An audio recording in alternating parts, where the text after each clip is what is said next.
Nunes hits Sessions with severe consequences if he doesn't stand up to Mueller.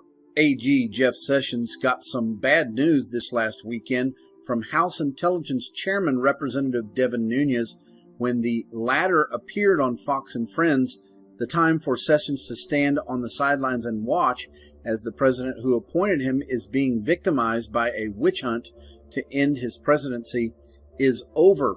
If he did not know it before, he better pay attention now. Hours after President Donald Trump's attorney, former New York Mayor Rudy Giuliani, spoke on Fox News with Jeanine Pirro and told her it was time for Sessions to end the Mueller probe, Representative Nunes said that Sessions would be held accountable for his lack of action. Representative Nunes also gave a phone interview to Fox and Friends and let the Attorney General know that the time for complacency was over. The President of the United States saying on Fox last night that the Attorney General should shut down the Mueller investigation. I want to bring in live Davine Nunes. You know him, of course, the Republican from California who's chairman of the House Intel Committee. Good morning, Mr. Chairman. It's great to be with you guys. I wonder if you can react to that from Rudy Giuliani, but I also understand that you have some news about Jeff Sessions. Well, yeah, this is the ongoing problem here with this special counsel. We found out Friday from the judge. It kind of looks like this whole investigation has gone off the rails.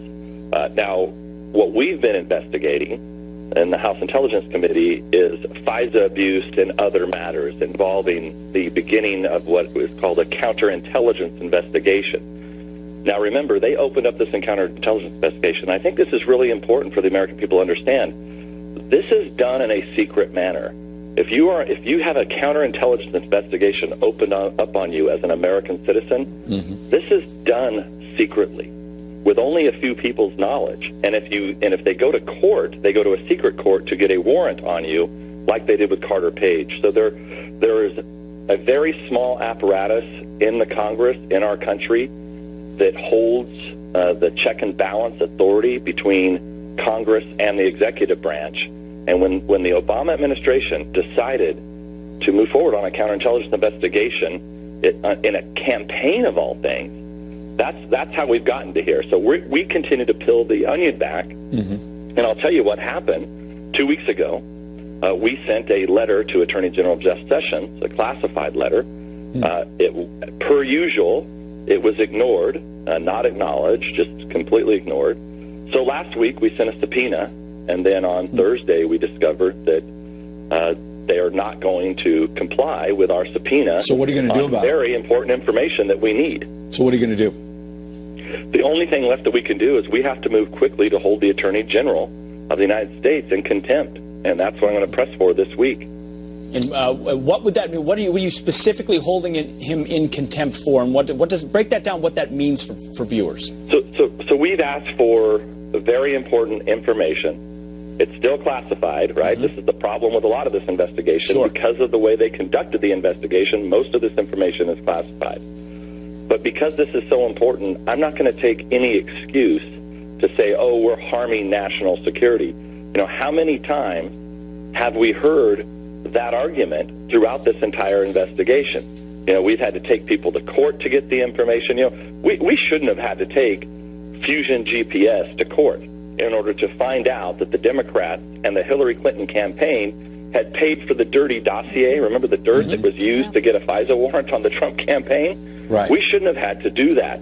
So we're just not going to take this nonsense of every time we peel something back, every time we need information, we get ignored, we get stalled, we get stonewalled, and then lo and behold, we get accused of we're going to destroy the nation's ability to keep it secure. So, pardon me, but what are you going to do then? Are you going to force a vote in Congress to hold the Attorney General of the United States in contempt of Congress? Walk us through what you're actually going to do about it. So the next step this week is we will have to lay out, and we will probably have to go to court in order to enforce this subpoena. So we've been in discussions over the weekend with our general counsel for the United States Congress. Now, remember, we did this with Lois Lerner, and we did this also with Attorney General Holder. But I think this is going to be a much different case where I can't imagine that the Attorney General Jeff Sessions is going to defend not providing pertinent documents. I mean, very important documents to Congress.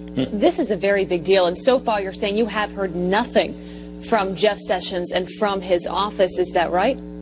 Well, I'm not even sure we heard from the legislative director for the Department of Justice, but, I don't know that the Attorney General is even aware of our request. Well, he will be now. So how do you expect he'll respond, if at all? Well, I think we need to talk to the Attorney General to make sure he understands the significance of this request. I have already talked to the Director of the FBI that we need this request. And so this just can't continue where we don't get information in a timely manner. And like I said, everything we've tried to get, they try to stop us from getting. Now, Friday night, you also, I don't want to get lost in all these headlines, there you released an unclassified version, a kind of a new version of your report, most recent report that got into the DOJ and the FBI improperly using redactions to protect people like James Comey. You can get into that, but also with General Flynn, it turns out, James Comey told our own Brett Baer a week or so ago, he didn't remember the idea that the FBI agents didn't believe General Flynn was lying.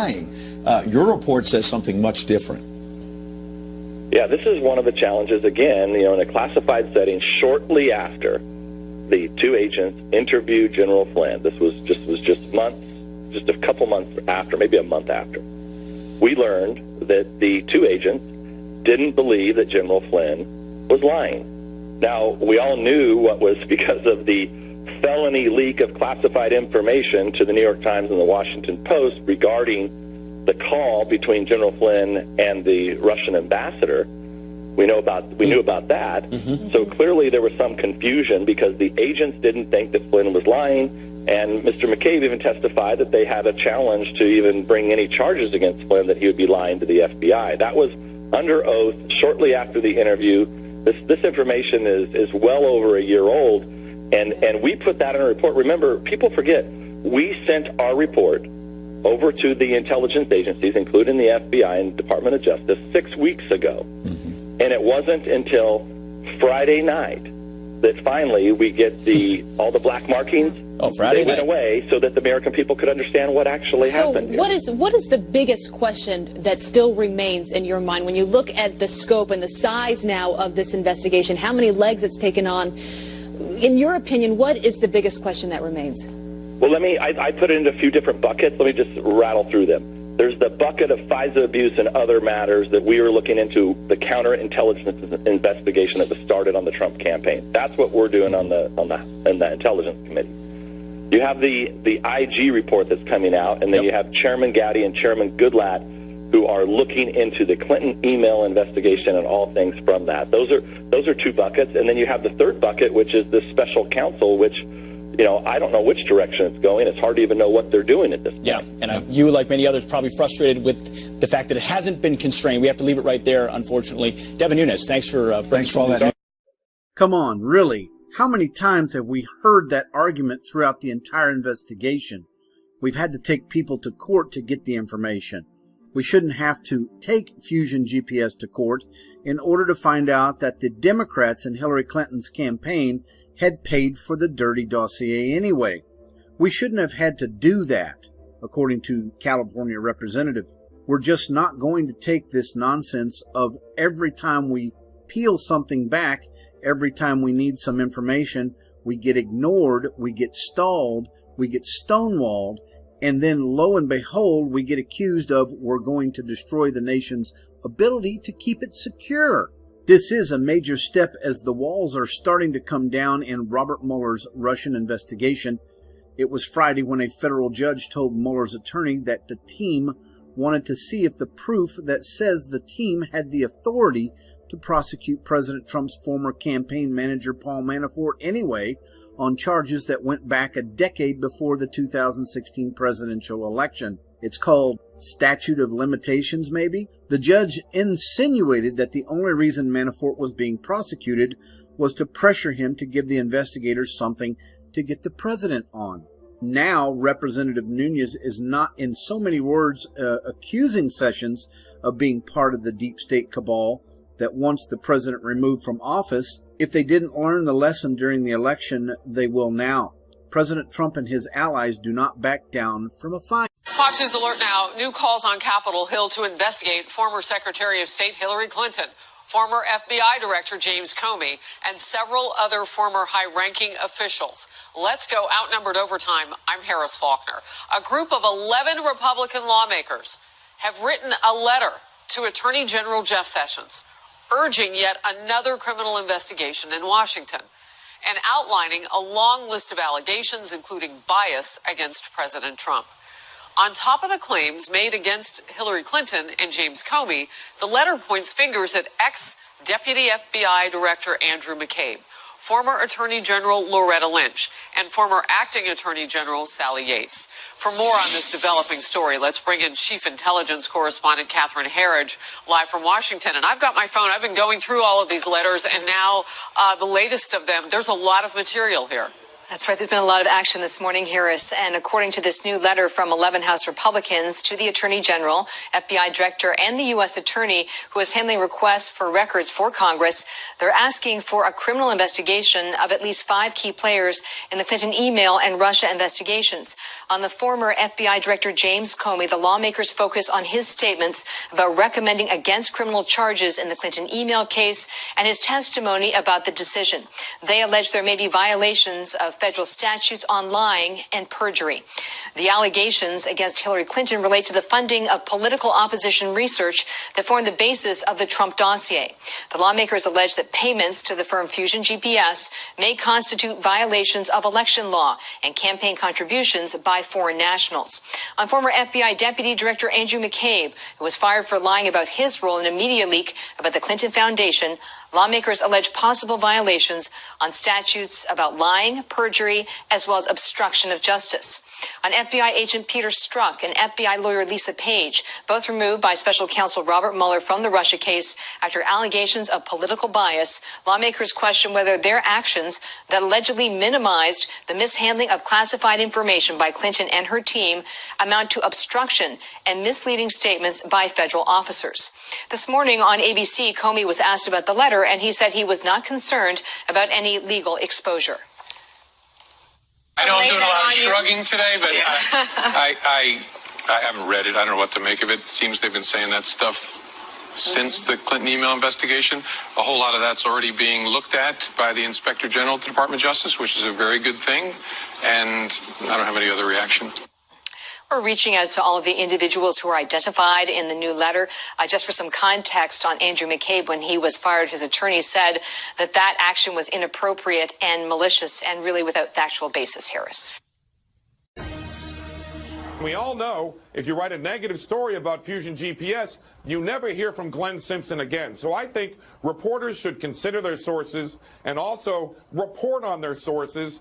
If their sources, for example, Glenn Simpson and Dan Jones are still working with Russians to try to confirm the unconfirmable. Well, so that's Michael Caputo, former campaign advisor for the Trump team, accusing the media of ignoring facts in favor of staying on Glenn Simpson's good side. Michael Caputo is here to explain the case he was making yesterday. How you doing, Michael? Good morning to you. And well, you're in the middle of all this right now. You're making a case that reporters will not report on Fusion GPS because it will cost them information. What kind of information, Michael? Well, Dan Jones, who's used to be a Senate Intelligence Committee investigator on the Democrat side, left Congress and started a company called Penn Quarter Group. This group now, according to his testimony, as we read in the House Intelligence Report, he's raised $50 million from about 10 Democratic donors out of California and New York, which narrows it down some, to continue coordinating additional research by Fusion GPS with Christopher Steele, the British spy that the Hillary Clinton campaign hired. And also, by the way, Christopher Steele, as we know, gets all of his information from present and former KGB officers. So we have a Democrat who says he's briefing all the Intelligence Committee Democrat investigators. Also, his former boss, Senator Feinstein, is the Democratic leader of the Senate Judiciary Committee, which has turned their hearings into absolute perjury traps. Wow. So he also says he's briefing the FBI, which he tries to intimate includes the special counsel. What you're trying to explain is how this thing goes round and round. How are the American people supposed to understand this, do you think, Michael, based on your experience?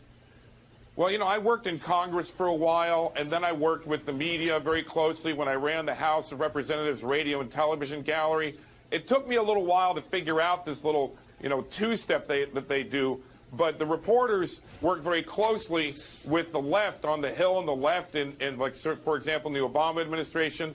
And these groups are organized and funded by high-dollar Democratic donors. The problem that reporters have is once they get addicted to these regular briefings that they're getting from Fusion GPS, if they write a story about how, for example, Dan Jones is now funding Fusion GPS to work with spies for $50 million, nobody's writing that except for the Federalist, because nobody wants to. If you write a bad story about Glenn Simpson, that, you know, it's like somebody cut off your drugs.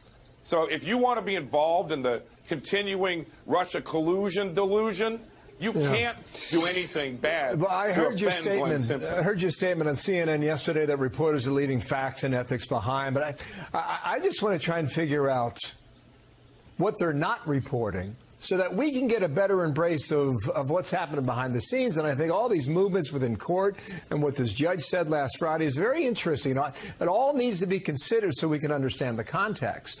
You, however, have been in the news for a very different reason. You were interviewed by Mueller's team for 3 hours last week. You did a series of interviews. I saw you on every network.